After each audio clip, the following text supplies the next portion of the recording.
जय स्वामीनारायण विद्यार्थी मित्रों, श्री स्वामीनारायण विद्यासागर ऑनलाइन शिक्षण में आप सबનું हार्दिक स्वागत करूँ છું। આજે આપણે ભૂગોળ વિષયની અંદર જે ત્રીજો પાઠ માનવીની આર્થિક પ્રવૃત્તિઓ એમનો અભ્યાસ કરવાનો છે।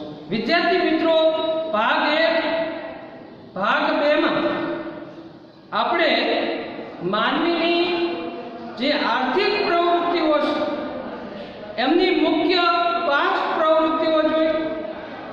પ્રાથમિક પ્રવૃત્તિઓ ની અંદર પ્રાથમિક પ્રવૃત્તિઓ, દ્વિતીયક પ્રવૃત્તિ, તૃતીયક પ્રવૃત્તિ, ચતુર્થક પ્રવૃત્તિ અને પંચમ પ્રવૃત્તિ।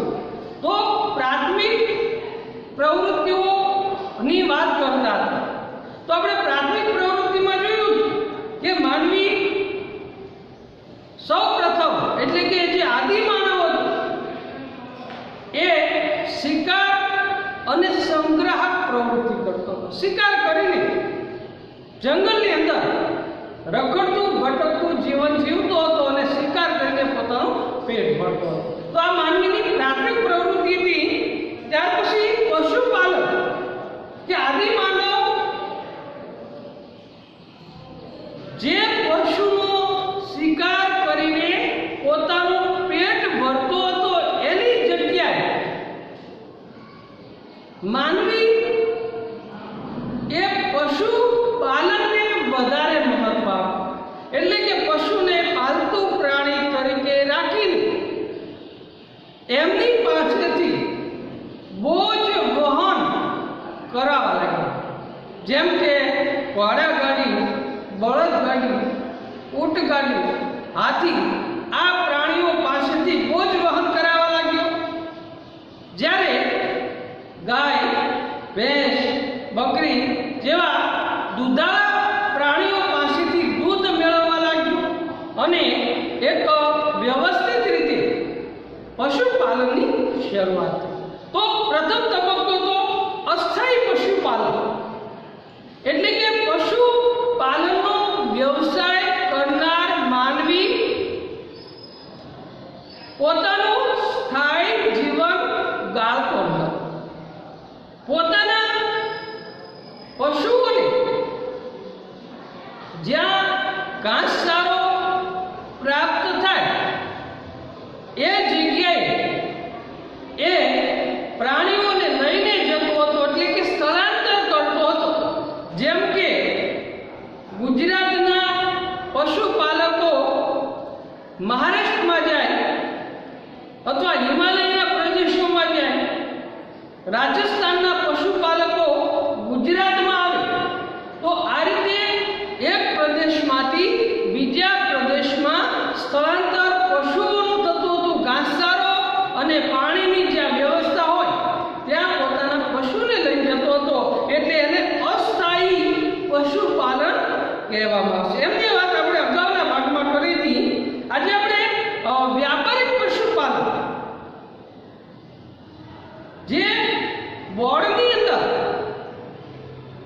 ડી વિભાગની અંદર વ્યાપારિક પશુપાલનનું મહત્વ સમજાવો એવો પ્રશ્ન પૂછાય છે ટૂંકનોંધના સ્વરૂપમાં, અને લગભગ બોર્ડની પરીક્ષામાં દર વખતે આ વ્યાપારિક પશુપાલન એ ટૂંકનોંધ 3 માર્કમાં પૂછાતી હશે। તો વિદ્યાર્થી મિત્રો, આપણે ગૃહ કાર્યની અંદર આ વ્યાપારિક પશુપાલન વિશે નોંધ લખશું। તો જોઈએ આપણે વ્યાપારિક પશુપાલન અસ્થાયી પશુપાલન કરતા વ્યાપારિક પશુપાલન વધારે વ્યવસ્થિત, વૈજ્ઞાનિક અને મૂડી પ્રધાન છે। આપણે જોયું કે અસ્થાયી પશુપાલન માનવી પશુને લઈને એક જગ્યાએથી બીજી જગ્યાએ સ્થળાંતર કરતો હતો, એની જગ્યાએ માનવી સ્થિર થયો અને સ્થાયી પશુપાલનની શરૂઆત થઈ અને વૈજ્ઞાનિક ઢબે પાલતુ પશુઓને એક જગ્યાએ રાખીને ઘાસચારો જેવી વ્યવસ્થા કરીને અમને એમની પાસેથી દૂધ મેળવતો થયો। તો આ રીતે વધારે વ્યવસ્થિત વૈજ્ઞાનિક અને મૂળ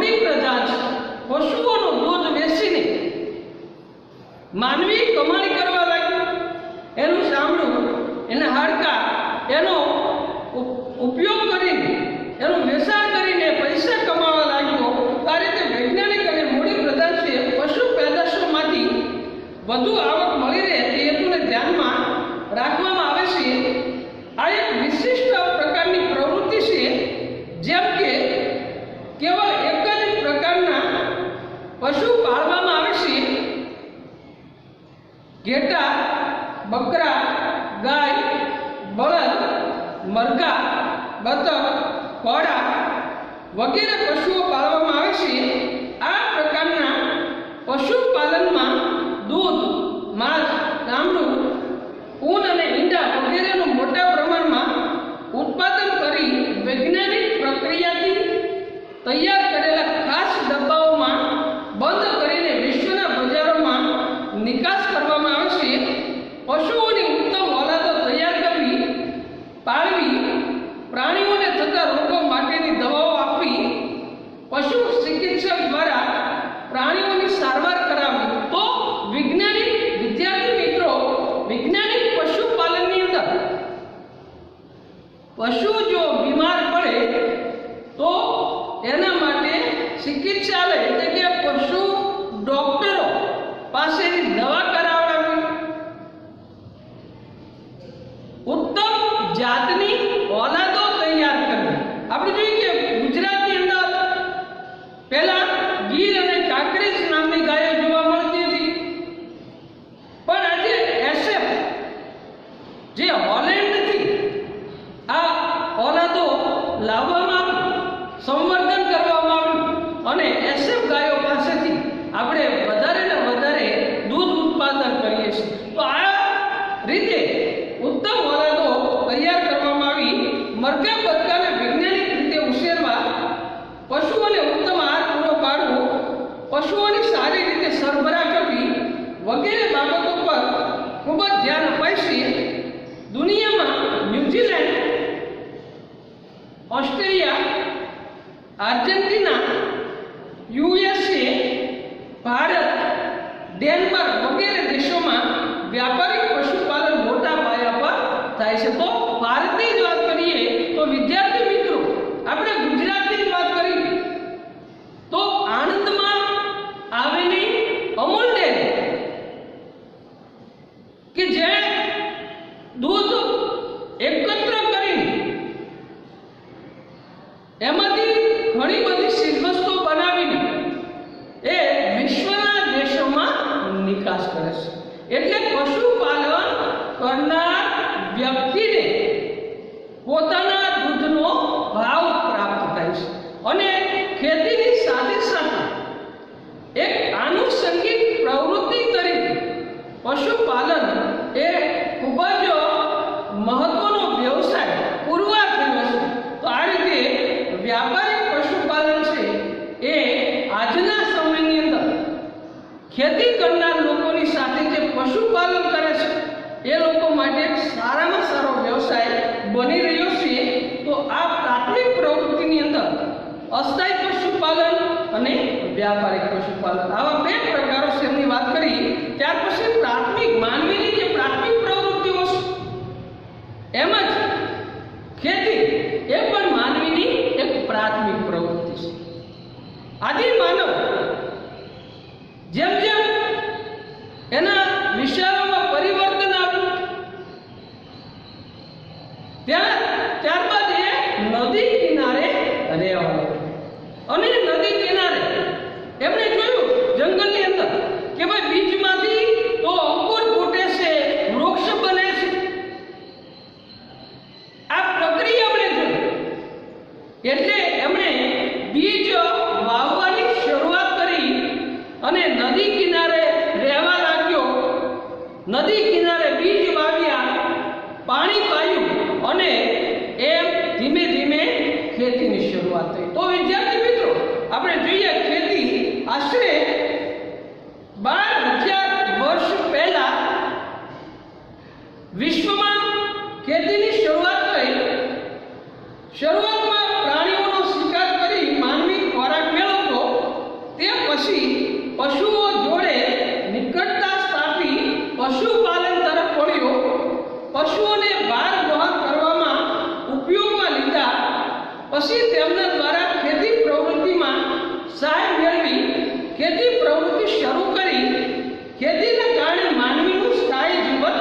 શરૂ થયું. આપણે જોયું કે જે માનવી આદિ માનવ તરીકે ઓળખાતો હતો, રખડતું ભટકતું જીવન જે માનવી જીવતો હતો, એ ધીમે ધીમે ખેતીની શરૂઆત થતા એમને અસ્થાયી જીવનમાંથી સ્થાયી જીવન અપનાવ્યું અને એક જગ્યાએ રહેવા લાગ્યો. સૌ પ્રથમ તેણે જંગલોના વૃક્ષો કાપી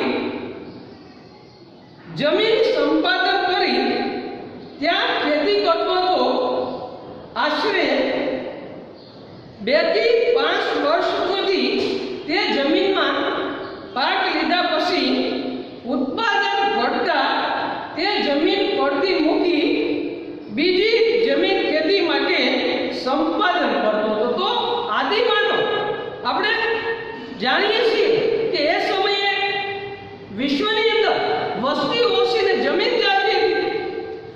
એ રીતે ભારતમાં પણ એવું જ હતું કે ભાઈ વસ્તી ઓછી હતી, જમીન જાજી હતી, એટલે આદિમાનવ વૃક્ષો કાપીને જમીન ખેતી માટે તૈયાર કરતો હતો. 2-3 પાક લેવાય, પછી એ જમીન પડતી મૂકી દેની, ફળદ્રુપતા ઘટી, એટલે ફરીવાર વૃક્ષો કાપી અને જમીન તૈયાર કરતો હતો, જેને ઝૂમ ખેતી પદ્ધતિ કહેવામાં આવે છે. તો વિદ્યાર્થી મિત્રો, ઝૂમ ખેતી પદ્ધતિ એટલે શું?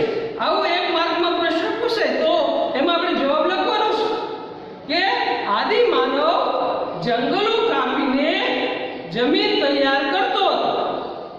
2-3 પાક લઈ અને ફળદ્રુપતા ઘટી જાય એટલે ફરીવાર એ વૃક્ષો કાપી અને ફરીવાર જમીન તૈયાર કરતો હતો. તો આ પદ્ધતિને ઝૂમ ખેતી પદ્ધતિ કહેવામાં આવશે. તે ખેતીને પ્રાથમિક કક્ષાથી અસ્થાયી ખેતી પદ્ધતિ કહેવાતી હતી. અસ્થાયી ખેતી પદ્ધતિ અથવા ઝૂમ ખેતી પદ્ધતિ એ બે પર્યાય શબ્દો છે. અસ્થાયી ખેતી એટલે શું અથવા ઝૂમ ખેતી પદ્ધતિ એટલે શું? તો એનો જવાબ એક જ હોય છે કે માનવી જંગલો કાપીને જમીન તૈયાર કરતો હતો. 2-3 પાક લીધા પછી જમીનની ફળદ્રુપતા ઘટી જાય ત્યારે ફરીવાર વૃક્ષો કાપી અને ફરીવાર જમીન તૈયાર કરતો હતો. એને અસ્થાયી ખેતી પદ્ધતિ પણ કહેવામાં આવે છે. સમય જતાં અનુકૂળ આબોહવા, સિંચાઈની સુવિધા, ફળદ્રુપ જમીન વિસ્તાર, સ્થાયી ખેતી પદ્ધતિનો વિકાસ થયો. પરિણામે ગ્રામીણ વસાહતો ઉદ્ભવ. તો વિદ્યાર્થી મિત્રો, ગામડાઓ, ભારત ગામડાઓનો બનેલો દેશ. આવું કહેવાય છે કે ભારત ગામડાનો બનેલો દેશ.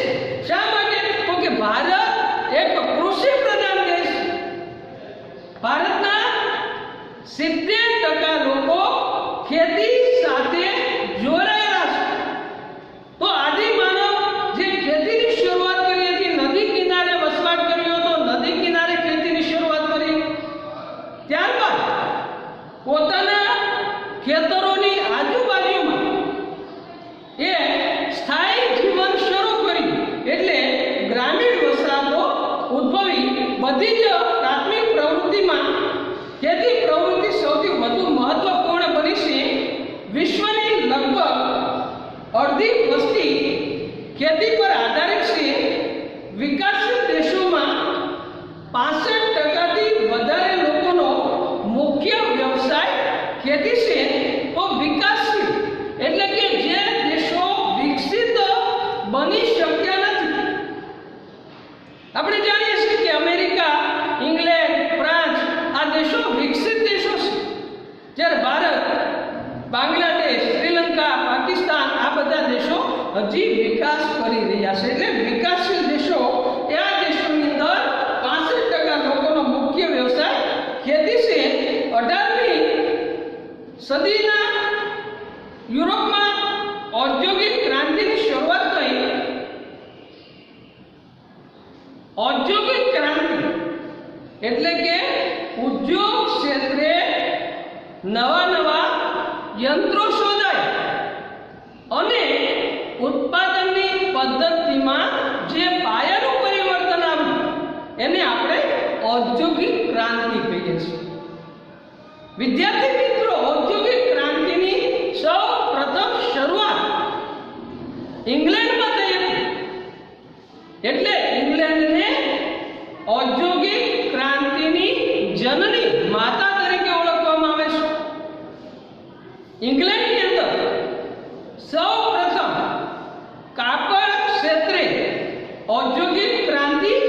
કરી એટલે એને ઔદ્યોગિક ક્રાંતિની જનની કહેવામાં આવશે. તો આ રીતે ઔદ્યોગિક ક્રાંતિની શરૂઆત થઈ. ક્રાંતિની અસર એશિયા, અમેરિકા, આફ્રિકા ખંડના દેશોમાં થઈ. ખેતી ક્ષેત્રે પરિવર્તન થયા. ખેતીમાં યંત્રનો ઉપયોગ શરૂ થયો. માનવીએ ખેતીના ચોક્કસ પાક લેવાની શરૂઆત કરી. તો આ રીતે ત્રણ પાકો, જેમ કે શિયાળામાં જે પાક લેવામાં આવે છે એને રવિ પાક કહેવામાં આવે છે. ઉનાળામાં જે પાક લેવાય છે એને જાયદ પાક કહેવામાં આવે છે. અને વર્ષા ઋતુમાં જે પાક લેવામાં આવે છે એને ખરીફ પાક કહેવામાં આવે છે. તો આ રીતે પાકો લેવાની શરૂઆત થઈ. ઘઉં, ડાંગર, કપાસ, ચા, કોફી, રબર, શેરડી, મકાઈ વગેરે મુખ્ય પાક બન્યા છે. જમીનને કેળવીને વધુ ઉપજ મેળવવા માટેના પ્રયત્નો શરૂ થયા છે. બાગાયતી ખેતીનો વિકાસ કર્યો. તૈયાર પાકોની વિશ્વના બજારમાં આયાત નિકાસ શરૂ થઈ. મકાઈની ખેતી મધ્ય અમેરિકામાંથી વિશ્વના ઘણા દેશોમાં ફેલાઈ. બટાકાની ખેતી એન્ડીઝથી યુરોપિયન દેશોમાં ગઈ. પોર્ટુગીઝો તમાકુના છોડ ભારતમાં લાવ્યા. તો પોર્ટુગીઝો, જેને આપણે ધીમું ઝેર કહીએ છીએ, કે જે ખાવાથી માનવી ધીમે ધીમે મૃત્યુ તરફ જાય છે, આવી તમાકુનો છોડ છે એ પોર્ટુગીઝો ભારતમાં લાવ્યા હતા. એ પહેલા તમાકુ ભારતમાં ન હતી, પણ પોર્ટુગીઝો લાવ્યા હતા. ખેતીમાં વૈજ્ઞાનિક અને ટેકનોલોજીનો જ્ઞાનનો લાભ મળતા હરિયાળી ક્રાંતિ. તો વિદ્યાર્થી મિત્રો, હરિયાળી ક્રાંતિ એટલે શું? આવો એક પ્રશ્ન પૂછે એક માર્કની અંદર. તો આઝાદી બાદ ભારતની અંદર ખેતીના ક્ષેત્રે જે ઉત્પાદનમાં વધારો થયો છે અને 4 ગણું ઉત્પાદન વધ્યું છે, એમને આપણે હરિયાળી ક્રાંતિ કહીએ છીએ. આઝાદી મળી એ સમયની અંદર આપણે વિશ્વના દેશો પાસેથી ઘઉં અને અનાજની આયાત કરતા હતા. પણ ત્યારબાદ પંચવર્ષીય યોજનાઓ દ્વારા આપણા દેશમાં અનાજનું ઉત્પાદન વધાર્યું અને હરિયાળી ક્રાંતિની શરૂઆત થઈ. વિશ્વની ભૌતિક, સામાજિક અને આર્થિક સ્થિતિ પર ખેતીનો ભારે પ્રભાવ છે. આબોહવા, વરસાદ, જમીન અને ભૂપૃષ્ઠ ખેતી પ્રવૃત્તિને અસર કરતા પરિબળો છે. તો ખેતી પ્રવૃત્તિને અસર કરતા પરિબળો જણાવો એવો 2 માર્કની અંદર પ્રશ્ન પૂછાય. તો આબોહવા, વરસાદ, જમીન અને ભૂપૃષ્ઠ આ ખેતી પ્રવૃત્તિને અસર કરતા પરિબળો છે. આપ સૌ જાણીએ છીએ કે જો વરસાદ પડે છે તો પાણી પ્રાપ્ત થાય છે, અને જો જળ હોય તો જ આપણે ખેતી કરી શકીએ છીએ. જો અનિયમિત વરસાદ હોય તો પણ ખેતીનો સારો પાક આપણે લઈ શકતા નથી. ત્યાર પછી વિદ્યાર્થી મિત્રો, ખેતી આધારિત આનુષંગિક પ્રવૃત્તિ. ભારતનો મુખ્ય વ્યવસાય ખેતી, પણ એની સાથે સાથે ઘણી બધી આપણે પ્રવૃત્તિઓ કરીએ છીએ. તો કેવી કેવી પ્રવૃત્તિઓ ખેતી સાથે કરીએ? તો આ પણ 3 માર્કની અંદર ડી સેક્શનમાં પૂછાય કે ખેતી આધારિત આનુષંગિક પ્રવૃત્તિઓ જણાવો. તો જોઈએ, પહેલું છે પશુપાલન દ્વારા દૂધ અને તેની બનાવટો તૈયાર છે. ખેતીની સાથે પૂરક વ્યવસાય તરીકે પશુપાલનનો વ્યવસાય કરવામાં આવે છે. તો પશુપાલન એટલે કે બોજ વહન કરનારા પ્રાણીઓ અને દૂધ આપનારા પ્રાણીઓ. તો દૂધ આપનારા પ્રાણીઓ પાસેથી દૂધ પ્રાપ્ત કરી એની બનાવટો તૈયાર કરવામાં આવશે. આપણે સૌ જાણીએ છીએ કે દૂધમાંથી ઘણી બધી ચીજ વસ્તુઓ બને છે. આઈસ્ક્રીમ બને છે, દૂધમાંથી દહીં, ઘી, છાશ અને જુદા જુદા પ્રકારની ચોકલેટ, આ બધી દૂધની બનાવટો છે જે આપણે વિશ્વના દેશોમાં નિકાસ કરીએ છીએ. બીજું, કેટલાક વિશિષ્ટ પ્રાણીઓનો ઉછેર કરી ઊન, ચામડો અને માંસ મેળવવું. આપણે જોઈએ કે ઘેટા બકરા